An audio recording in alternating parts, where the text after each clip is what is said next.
In this guide, I'm going to show you how you can turn off contacts on Instagram. Before we do get into this guide, make sure to like the video and subscribe to the channel with all notifications on. It really does help the channel and it lets us know that you want more content like this. We'd greatly appreciate it. And if at any point throughout this guide you did have any questions, just ask them down in the comment section below and we can help you out further. I'm going to be doing my best to reply to every single comment down there. First things first, open up Instagram and tap on your profile icon down in the bottom right corner. From here, tap the three lines up in the top right to open up your menu, and then you need to select Account Center up at the very top. What you're looking for on here is a Your Information and Permissions tab. Go ahead and select that, and then select Upload Contacts just like so.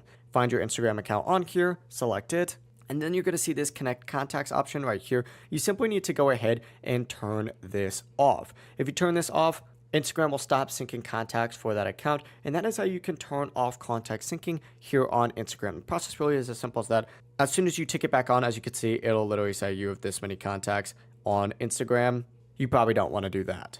If you guys have any questions, ask them down in the comment section below or ask me on Instagram and send me a follow over there. Before you leave though, make sure to like the video and subscribe to the channel with all notifications on. It really does help us out and it lets us know that you want more content like this. We'd greatly appreciate it. Have a great rest of your day though. Peace.